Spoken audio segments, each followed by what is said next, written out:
یہودیوں میں بھی روزے ہیں، ان میں سے ایک مشہور ترین جو روزہ ہے وہ یم کپور کا ہے۔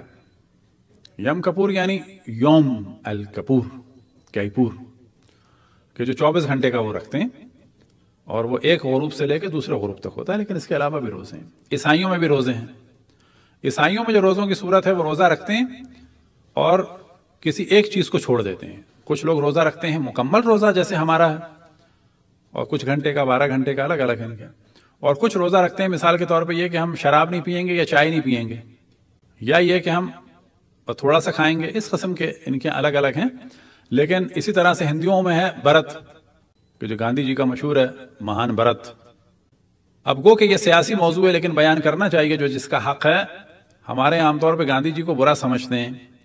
کبھی آپ نے تصور کیا یہ مہان برت اور یہ جو گھوم رہے تھے اصل لے کے کس کے لیے گھوم رہے تھے وہ؟ کبھی آپ نے دقت کی ہے کہ دنیا میں ایک جینوسائیڈ جو شدید ترین جینوسائیڈ میں سے ایک تھا وہ پنجاب کا جینوسائیڈ تھا، جس میں 10 لاکھ لوگ مارے گئے۔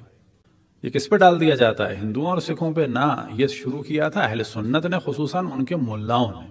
یہ شروع ہوا تھا خصوصاً مردان سے اور ایبٹ آباد سے، کہ جب سکھ عورتوں کی عزتیں لوٹی گئی تھیں، ان کے سینے کاٹے گئے تھے، اور یہ سب کچھ ہوا تھا مارچ 46 سے شروع ہوا تھا۔ اور پھر اس کے بعد پنڈی اور لاہور میں مارچ سے سلسلہ شروع ہو گیا تھا۔ پھر جو یہ لوگ پنجاب گئے تھے، مشرقی پنجاب، تو یاد رکھیں کہ پھر مشرقی پنجاب میں سکھوں نے اور ہندوؤں نے زیادہ مسلمانوں کو مارا، لیکن وہ ریئیکشن کے طور پہ تھا، وہ بھی غلط تھا، یہ بھی غلط تھا، وہ بھی غلط تھا۔ پھر انہوں نے زیادہ مارا، لیکن وہ جو قتل عام شروع ہوا ہے وہ اگست 16 سے ہوا ہے، 47 سے۔ اس میں زیادہ مسلمان کیوں مرے؟ کیونکہ اگست سے وہاں بارشیں شروع ہو گئی تھیں، مہاجرت مشکل ہو گئی تھی، بیل گاڑیاں پھنس رہی تھیں، سفر مشکل ہو چکا تھا۔ پھر وہ لوگ اس انتقام کا اس جرم کا ان سے انتقام لے رہے تھے۔ تو اصل میں جو بدماشی تھی یہ ہمارے اہل سنت علماء اور مسلم لیگ میں بعض جو ملا داخل ہو گئے تھے ان کی، خصوصاً ایک ملا مانسیروی تھا پنڈی کا، اور اسی وجہ سے جو سکھ شامل ہو رہے تھے پاکستان میں وہ ان لوگوں کی بدماشی کی وجہ سے شامل نہیں ہوئے۔ جو آج کہا جاتا ہے پاکستان بننے کے لیے قربانیاں دی گئی ہیں، قطعاً کوئی قربانی پاکستان کے لیے نہیں دی گئی، ان اہل سنت علماء کی شدت کے ریونج کے طور پہ دی گئی ہے۔ فرق ہے دونوں چیزوں میں، وإلا پاکستان ڈاکومنٹیشن اور کانفرنس کے ذریعے سے بنا تھا، خون کی اس کو ضرورت نہیں تھی۔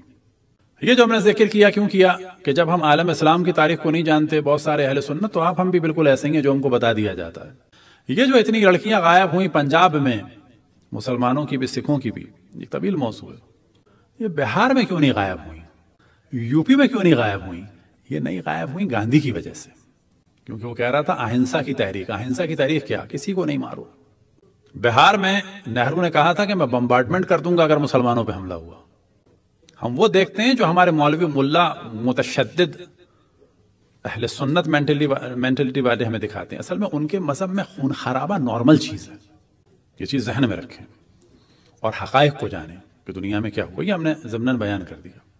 تو ادیان کو جاننا چاہیے، مذاہب کو جاننا چاہیے، اور بہت ساری چیزوں کو جاننا چاہیے، آنکھیں کھول کے جاننا چاہیے، آنکھیں بند کر کے نہیں۔ ممکن ہے آپ میں سے بعض کو تعجب ہوا ہو کہ واقعی ایک آدمی کو برا سمجھ رہے تھے، اس کی وجہ سے تو ہماری دادا پردادا کی بہنوں کی عزتیں بچی ہیں۔ یہ جو یو پی میں لڑکیاں غائب نہیں ہوئی، کس کی وجہ سے غائب نہیں ہوئی؟ آپ کا کمال تھا، آپ کے دادا پردادا کا کمال تھا۔ تو یہ ساری چیزیں جاننی چاہیے، گو کہ یہ موضوع سیاسی ہے، اسے انشاءاللہ بعد میں کبھی ڈسکس کریں گے۔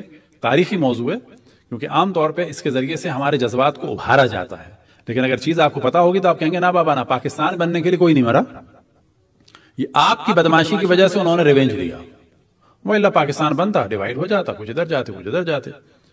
تو ادیان کے بارے میں عام طور پر بہت زیادہ جو ہے ہم لوگ نہیں جانتے، جب تک ان میں داخل نہ ہو، جب تک جانے نہیں تو پتہ نہیں چلتا کہ کس دین میں کیا ہے، کس مذہب میں کیا ہے، باقی وہ کتنے دور ہیں کتنے قریب ہیں۔ بعض کو ہم دور سمجھتے ہیں وہ قریب ہوتے ہیں، بعض کو ہم قریب سمجھتے ہیں وہ دور ہوتے ہیں۔ صلوات پڑھیں بر محمد والے محمد۔ یہ ہم نے جب ہندوؤں میں روزے کا ذکر آیا تو کر دیا، پھر ہم نے کہا کسی کا حق نہیں ضائع ہونا چاہیے، ایک آدمی کا احسان ہے ہمارے باپ دادا کی عورتوں کی عزت بچانے میں، اس کو ماننا چاہیے۔